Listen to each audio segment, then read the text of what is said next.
estudiantes de la asignatura Macroeconomía de la Institución Universitaria Pascual Bravo.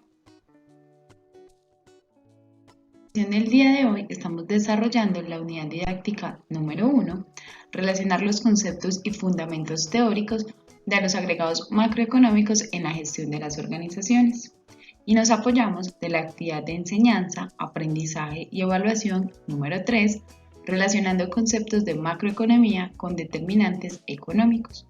Para esto nos vamos a basar de 4 objetivos: identificar los principales conceptos de la macroeconomía y sus agregados, identificar las relaciones entre el dinero, la inflación y los tipos de interés, así como su influencia en las cuentas del Estado y su déficit, reconocer los fundamentos de las políticas monetarias y fiscal y su influencia en la acción económica, y comunicar y transmitir información.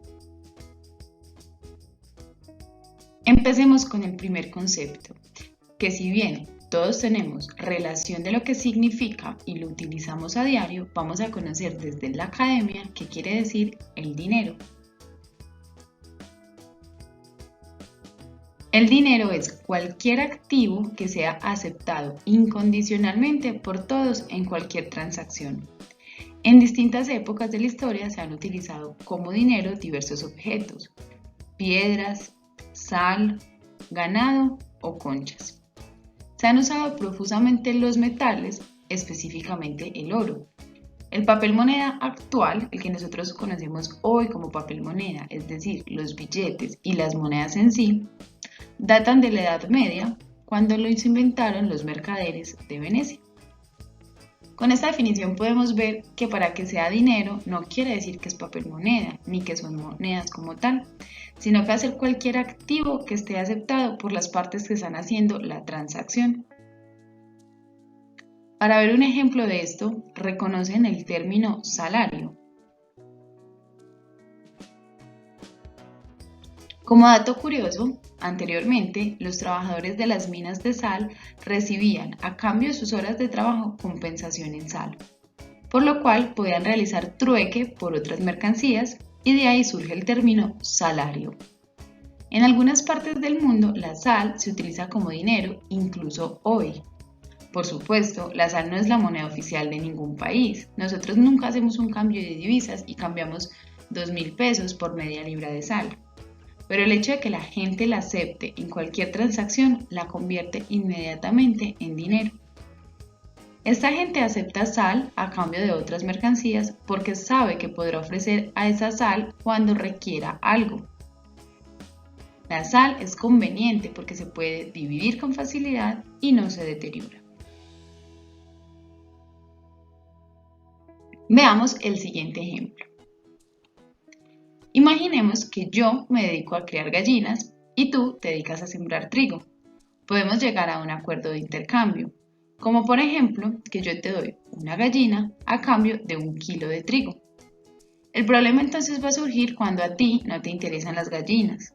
¿Cómo voy a hacer entonces yo para poder comprarte a ti el trigo?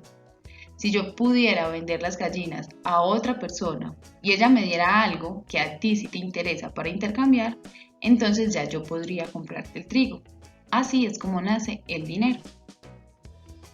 Teníamos mercaderes de trigo y mercaderes de gallinas, pero que no necesariamente necesitaban intercambiar sus bienes para satisfacer necesidades. Así surge entonces el papel moneda, o lo que nosotros coloquialmente conocemos como el dinero. El dinero tiene entonces asociados unas funciones y unos usos. El dinero es un medio de intercambio. Se utiliza como patrón de valor en el que vamos a expresar todos los precios. Es también una reserva de valor para un futuro consumo y tiene características que lo hacen ventajosos como la divisibilidad y la durabilidad. Los principales usos del dinero son: el primero es que es una unidad de cuenta. Eso quiere decir que es utilizado para poder determinar el precio de cada cosa. También es un medio de cambio. Esto significa que para poder realizar transacciones comerciales podemos utilizarlo y realizar pagos y cobros. Y por último, es un depósito de valor. Es decir, que teniendo las monedas y billetes valor en sí mismos, nos sirven para proporcionar ahorro, para que familias o empresas lo puedan utilizar para emergencias sin que se haya deteriorado.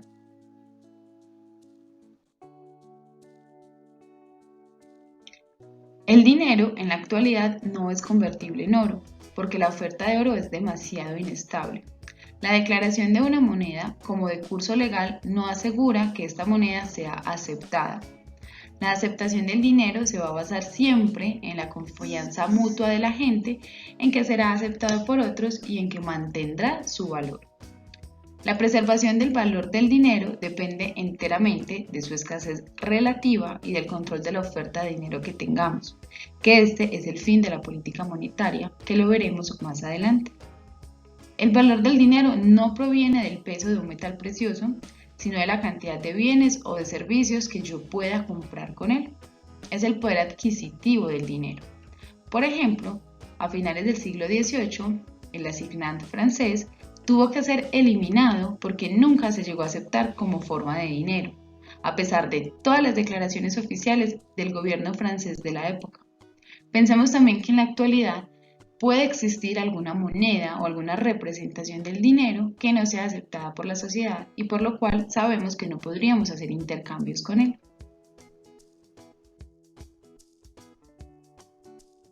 Otro concepto necesario para comprender la política monetaria es el concepto de interés. Es el precio del dinero, es decir, es el precio a pagar por utilizar una cantidad de dinero durante un periodo de tiempo determinado. Su valor indica el porcentaje de interés que nosotros debemos pagar como contraprestación por utilizar una cantidad de dinero determinada en una operación financiera. Supongamos que, por ejemplo, yo voy y le presto a un banco 10.000 pesos y en un año me devuelve 10.100 pesos. El interés del préstamo son esos 100 pesos que a mí me consignaron de más por los 10.000 pesos que presté. Y el tipo del interés será el 1%. Y esta relación la encuentro dividiendo mis intereses, 100 pesos, por la cantidad de dinero prestado. Este es el precio que le cobro al banco por haberle prestado mi dinero. Generalmente, nosotros conocemos el interés en el sentido contrario, cuando yo acudo al banco para pedir un préstamo y ellos me cobran un interés por ese dinero que pusieron a mi disposición. Con estos dos temas entramos entonces en la política monetaria. La política monetaria es una disciplina de la política económica que nos permite controlar los factores monetarios para garantizar una estabilidad de precios, pero también un crecimiento económico. Todas las acciones que van a disponer las autoridades monetarias, que generalmente son los bancos centrales de cada país, van a servir para ajustar el mercado de dinero. Mediante la política monetaria, los bancos centrales van a dirigir la economía y con esto alcanzar unos objetivos macroeconómicos que fueron planteados. En otras palabras, cuando nosotros hablamos de política monetaria, hablamos de ese conjunto de acciones que van a estar encaminados a modificar la cantidad de dinero que se encuentra disponible en un país. Existen dos tipos de política monetaria. Una política monetaria expansiva, que consiste en aumentar la cantidad de dinero que circula en el país y con esto estimular la inversión, logrando así reducir el desempleo y conseguir crecimiento económico. El uso de una política monetaria expansiva suele provocar inflación. Pero también tenemos una política monetaria restrictiva, y esta busca reducir la cantidad de dinero que está circulando en el país y así reducir la inflación. Cuando se aplican políticas restrictivas, se corre el riesgo de ralentizar el crecimiento económico, aumentar el desempleo y por ende reducir la inversión. Vamos a profundizar un poco más en cada uno de estos tipos de políticas monetarias. Y la primera es la política monetaria expansiva. Una política monetaria que sea expansiva va a tener como objetivo aumentar ese exceso de reservas de los bancos y de esta forma conseguir que ellos creen más dinero. Esto se logra cuando el Banco Central le compra bonos del gobierno a los bancos, incrementando así la oferta monetaria. Una política monetaria expansiva se puede llevar a cabo también si nosotros logramos disminuir esa proporción de reservas requeridas o el tipo de interés, con el objetivo de que los bancos se animen a solicitar préstamos al Banco Central que luego se convertirán en créditos para sus clientes. En 1982, Paul Volcker decretó una expansión de la política monetaria que permitió un crecimiento monetario algo más rápido, para evitar las trabas a la inversión y al crecimiento económico. En el 2001, Alan Greenspan, el nuevo presidente de la FRS, aplicó una política monetaria expansiva para impedir el inicio de una recesión. Por el otro lado tenemos la política monetaria restrictiva. Esto lo que busca es la reducción del exceso de reservas de los bancos y así reducir la capacidad de creación del dinero. Esto se consigue vendiendo bonos del gobierno a los bancos en el mercado libre abierto.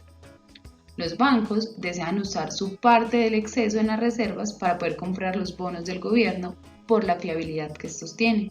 Esos bonos del gobierno son inversiones muy seguras, es decir, que tienen muy poca probabilidad de perder el dinero. La política monetaria restrictiva también se puede llevar a cabo aumentando las tasas de reservas o el tipo de interés, encareciendo así los préstamos. En 1979, el crecimiento monetario que se presentaba en Estados Unidos era muy rápido.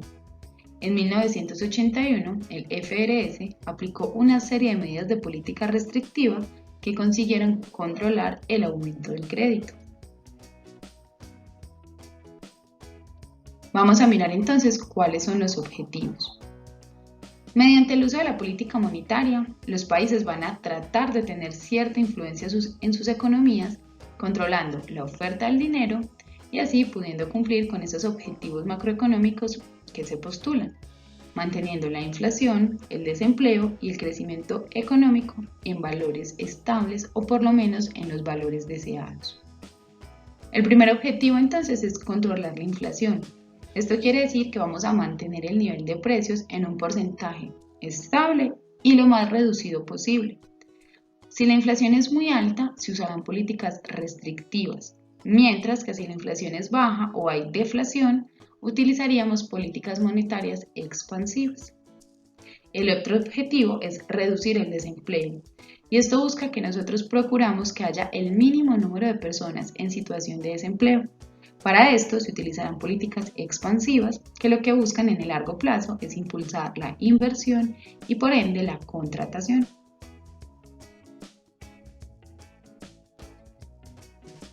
Mediante el uso de la política monetaria también podemos conseguir un crecimiento económico. Esto quiere decir que logramos asegurar que la economía del país crezca para poder tener empleo y bienestar. Para esto vamos a utilizar políticas monetarias expansivas. Pero también podemos mejorar el saldo que tenemos de nuestra balanza comercial. Y esto es vigilar que las importaciones del país no son mucho más elevadas que las exportaciones que hacemos, porque podría provocar un aumento incontrolado de la deuda y por ende un decrecimiento económico. Vamos a hablar de un tema que, al igual que el dinero, nosotros lo vamos a tener por definición por el ejercicio normal de los días, pero le vamos a dar un contexto en la asignatura, y son los bancos. Estos existen para recibir depósitos de personas y de empresas y para prestar estos fondos. Los bancos van a obtener sus beneficios por ese interés que les cobran a los usuarios por los préstamos, así como en las tarifas por otros servicios. Los depósitos, los retiros y los pagos con cheque no cambian la cantidad de dinero, pero los préstamos sí lo hacen. Y una parte de los depósitos se van a conservar como reserva. Las reservas son unas cantidades mínimas de dinero que los bancos deben dejar guardadas en sus cuentas sin darles uso y van a servir siempre como respaldo para que los ahorradores los puedan disponer en caso de solicitar este dinero. Cuando fueron creados, el propósito inicial de las reservas era el asegurar que los bancos tuvieran fondos suficientes o que por lo menos una porción adecuada estuviera a disposición de los clientes que desearan retirar en un momento dado su dinero. Esto no ocurre en la actualidad porque las reservas requeridas no se tienen a mano. Así, el motivo de la existencia de reservas requeridas ahora reside solo en la política monetaria y su fin es controlar la oferta de dinero mediante el control de la cantidad que los bancos pueden prestar y por lo tanto la cantidad de dinero que deben guardar. Pero entonces, ¿cómo funcionan entonces los bancos? Los bancos en general son negocios privados, al igual que un fabricante de automóviles, por ejemplo, o tiendas de venta al por menor. Lo que nos ofrecen a nosotros es un servicio, y este servicio en este caso sería el otorgamiento de préstamos usando los depósitos que reciben de sus clientes. Por ese servicio reciben un interés más alto que el interés o el interés activo sobre los préstamos que tienen que pagar por los depósitos que reciben, que es el interés pasivo pagado a los ahorradores. Esa diferencia entre el interés activo y el interés pasivo es la utilidad que perciben los bancos y que también se conoce como margen de intermediación y en los que les permite seguir operando.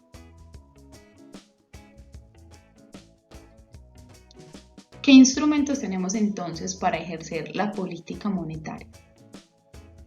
Los instrumentos de la política monetaria son aquellos de los que dispone el Banco Central, en nuestro caso el Banco General de la República, para controlar el exceso de liquidez, y pueden ser operaciones de mercado abierto, cambios en los coeficientes de reservas requeridas, cambios en el tipo de interés, entre otros.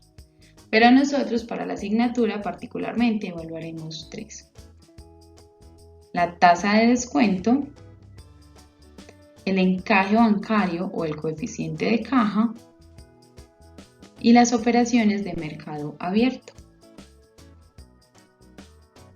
Iniciemos entonces con la tasa de descuento. La tasa de descuento es una tasa de interés sobre los préstamos que un banco central otorga a los bancos comerciales. El Banco Central para nuestro caso es el Banco General de la República y los bancos centrales son todos los bancos que nosotros conocemos a los que podemos acudir para abrir una cuenta de ahorros o para solicitar un crédito. Los bancos comerciales le van a pedir préstamos a los bancos centrales debido a dos razones. La primera, no cuentan con reservas suficientes, o la segunda, tienen problemas de liquidez. La influencia del Banco Central va a radicar en la tasa de interés con la que logren negociar estos préstamos. Si el objetivo es aumentar la cantidad de dinero en la economía, entonces va a disminuir la tasa de interés para incentivar a los bancos para adquirir más reservas y de esta forma es posible realizar más préstamos a personas y empresas y así vamos a aumentar la cantidad de dinero que está en circulación en la economía. Pero por el contrario, si el objetivo es disminuir la cantidad de dinero en la economía, el Banco Central va a aumentar la tasa de interés y desincentivar con esto a los bancos de adquirir reservas y limitar el uso del dinero en circulación. El otro instrumento que tenemos es el encaje bancario. El Banco Central exige una razón o un coeficiente mínimo de reservas para los bancos. Es decir, les exige que guarden una proporción del dinero que tienen y el que se pondrá en circulación. Cuando el objetivo del Banco Central es aumentar la oferta de dinero en la economía, va a disminuir el nivel de reservas. De esta forma, los bancos van a poder utilizar ese porcentaje de reservas para generar más dinero. Es decir, le va a decir a los bancos, por ejemplo, su nivel de reservas disminuye del 10% al 5% y los bancos van a usar ese 5% de diferencia para poner circulación en el mercado y por lo tanto generar más dinero. Cuando el objetivo del Banco Central es disminuir la oferta de dinero en la economía, va a aumentar el nivel de reservas que exige para los bancos y de esta forma vamos a tener menos disponibilidad para generar más dinero, porque yo tengo que guardar un porcentaje mayor del dinero en caso de que mis ahorradores lo requieran. Por último, tenemos las operaciones de mercado abierto, que también se conocen por sus siglas OMA. Está basado en la compra y venta de títulos de deuda pública. En este caso, Si el Banco Central tiene como objetivo aumentar la oferta de dinero, va a comprar títulos en el mercado y el dinero con el que compra estos títulos va a circular libremente en la economía. Si por el contrario el objetivo es disminuir la oferta de dinero, va a vender al público estos títulos. De esta forma, el dinero que van a pagar los compradores reposa en el banco y ya no se va a encontrar en circulación.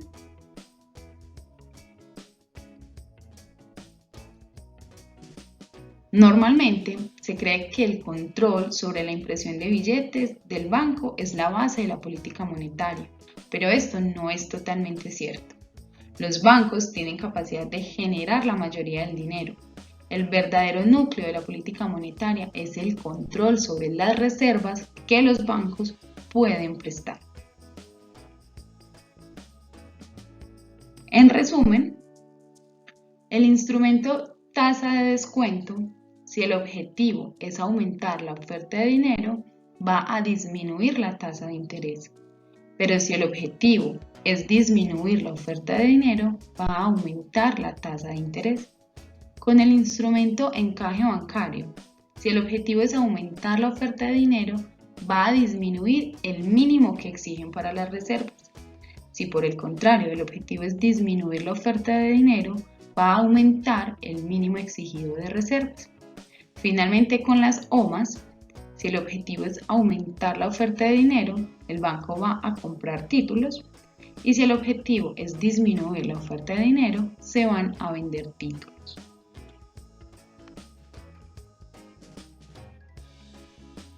Recordemos que en sesiones anteriores nos habíamos planteado esta pregunta. Entonces, ¿por qué sencillamente no fabricamos más dinero para darle solución a un problema de la economía como es la pobreza o como es el desempleo?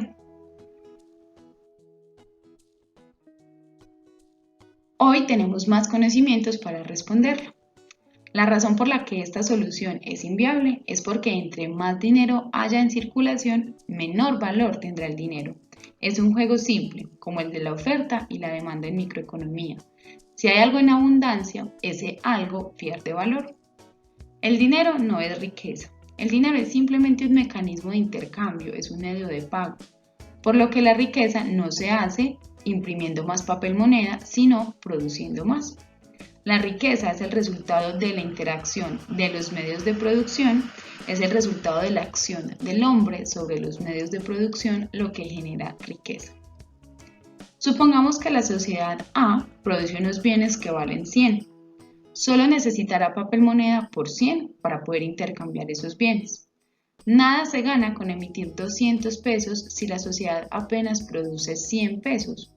Pues significará entonces que estos bienes que antes valían 100, ahora costarán 200. Se ha presentado un fenómeno inflacionario.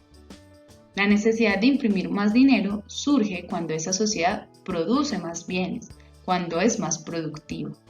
Al haber más bienes y más servicios, se necesitará más papel moneda para poder intercambiarlos.